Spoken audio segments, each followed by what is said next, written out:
श्री गुरुचरित्र अध्याय 23वा. गणपतीला नमस्कार करून नामधारक सिद्धयोग्यांना विनंती करतो की हे गुरुराया, कृपा करून पुढील कथा मला सविस्तर सांगा. सिद्धयोगी म्हणतात, हे बाळा ऐक.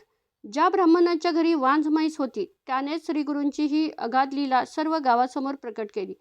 दुसऱ्या दिवशी त्या गावात काही लोक म्हैस धुण्यासाठी किंवा खारट माती वाहून नेण्यासाठी त्या ब्राह्मणाकडे आले आणि भाड्याने म्हैस मागू लागले.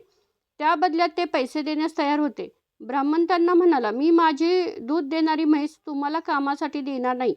असं म्हणून त्याने दुधाने भरलेली दोन्ही भांडी सर्वांना दाखवली. ते पाहून सर्व लोकांना प्रचंड आश्चर्य वाटलं. ते म्हणाले, ही तर म्हातारी दात नसलेली वांझ म्हैस होती. कालपर्यंत हिच्या नाकात वेसन घातल्याची खून ताजी होती. आज अचानक ही नवी कोरी कशी काय झाली? जिला कधी गर्भ राहिला नाही, जिला कास नव्हती, ती अचानक कशी काय दूध द्यायला लागली? ही बातमी वाऱ्यासारखी पसरली आणि त्या गावाच्या राजापर्यंत पोहोचली. राजालाही मोठं आश्चर्य वाटलं. तो तात्काळ त्या ब्राह्मणाकडे आला. त्याने ब्राह्मणाच्या पाया पडून हा चमत्काराचा सविस्तर वृत्तांत विचारला. ब्राह्मणाने राजाला सांगितलं, संगमावर एक महान संन्यासी आले आहेत. हा सगळा त्यांचाच महिमा आहे. ते साक्षात त्रिमूर्तीचा अवतार आहेत. ते रोज आमच्या घरी भिक्षेसाठी येतात. कालच्या दिवशी आमच्याकडे काहीच नव्हतं, तेव्हा त्यांनी आमच्याकडे दूध मागितलं. जेव्हा मी म्हणालो की ही म्हैस वांझ आहे, तेव्हा ते किंचित रागून म्हणाले, जा आणि दूध काढ. त्यांच्या मुखातून हे शब्द निघताच ती वांझ म्हैस साक्षात कामधेनू, इच्छा पूर्ण करणारी गाय बनली आणि दूध देऊ लागली. ब्राह्मणाचे हे बोलणे ऐकून राजा आपल्या संपूर्ण सैन्याला, पत्नीला आणि पुत्रांना सोबत घेऊन अतिशय वेगाने श्रीगुरूंच्या दर्शनासाठी निघाला. श्रीगुरूंच्या चरणाशी पोहोचून राजाने अत्यंत भक्तिभावाने लोटांगण घातले आणि एकाग्र चित्ताने साष्टांग नमस्कार केला. राजा म्हणाला, हे जगद्गुरू, तुमचा जय जयकार असो. तुम्ही साक्षात ब्रह्मा विष्णू महेश यांचा अवतार आहात. तुमचा महिमा अथांग आहे. त्याचे वर्णन करणे आमच्यासारख्या सामान्य जीवांना अशक्य आहे. आम्ही मंदबुद्धी आहोत. माया आणि मोहाच्या अंधकारात बुडालेलो आहोत. तुम्ही जगाला तारणारे दिव्य ज्योती आहात. कृपा करून आमचा उद्धार करा. या अज्ञानाच्या आणि संसाराच्या भयंकर अंधाऱ्या सागरात आम्ही बुडत आहोत. हे सृष्टीच्या निर्मात्या, आमचं रक्षण करा.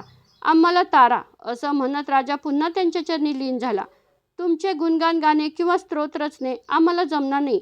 तुम्हीच सर्व जगाचे रक्षक, ज्ञानस्वरूप आणि साक्षात जगद्गुरू आहात.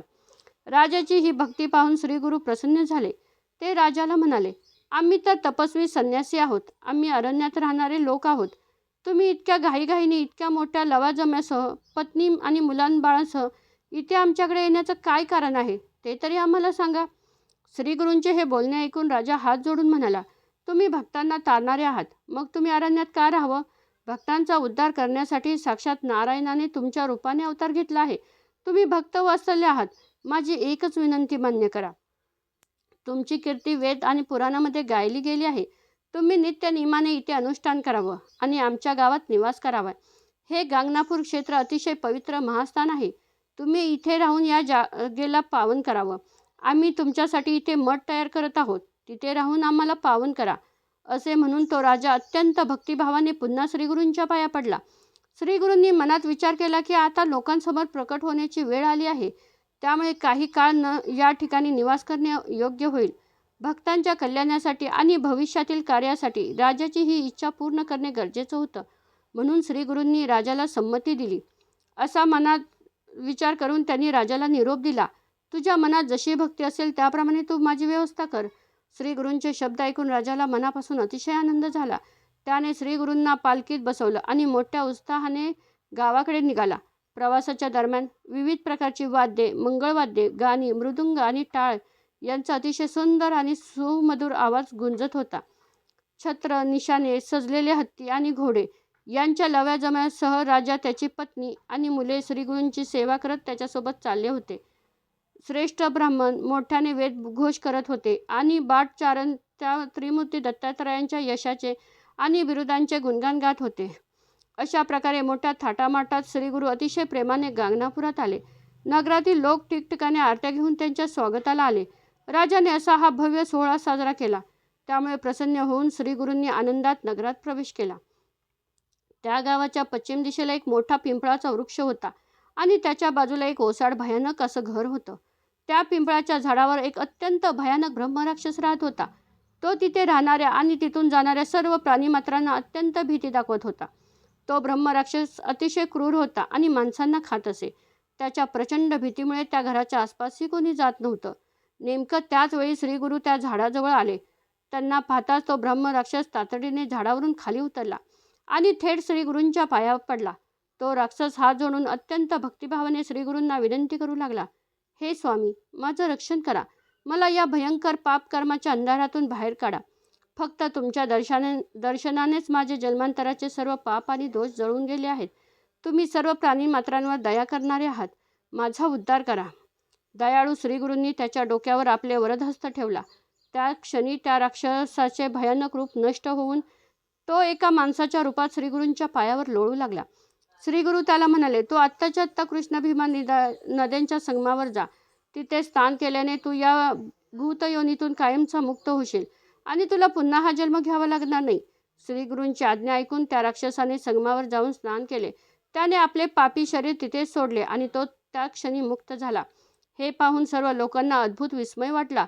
लोक म्हणू लागले की हे साक्षात विष्णू, ब्रह्मा आणि शंकर यांचे एकत्र रूप असलेले त्रिवार सत्य आहे. श्रीगुरू त्याच ठिकाणी राहू लागले. तिथे त्यांच्यासाठी तत्काळ मठ बांधण्यात आला. राजा अत्यंत भक्तिभावाने नित्य त्यांची पूजा करू लागला. श्रीगुरू रोज पहाटे संगमावर अनुष्ठानासाठी जात असत. राजा ही भक्तिपोटी आपल्या सैन्यासह त्यांच्या रक्षणार्थ आणि सेवेसाठी मागे जात असे.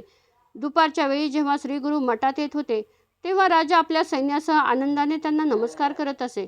कधी कधी श्रीगुरू राजाला आपल्या पालखीत आनंदाने बसवायचा आणि स्वतः राजाच्या सर्व सैन्यासह जंगलात फिरत असत.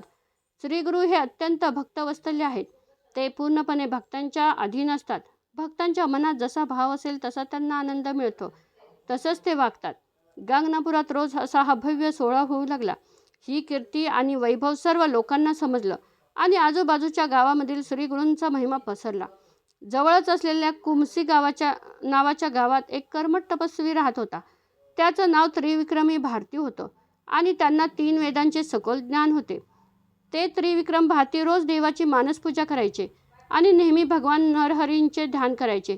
त्यांनी ऐकलं की गांगनापुरात नरसिंह सरस्वती नावाचे संन्यासी आले आहेत.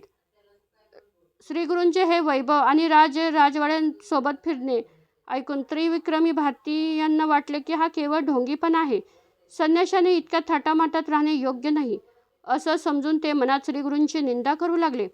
साक्षात ज्ञानमूर्ती असलेल्या श्रीगुरूंना अंतर्यामी सगळं समजलं होतं.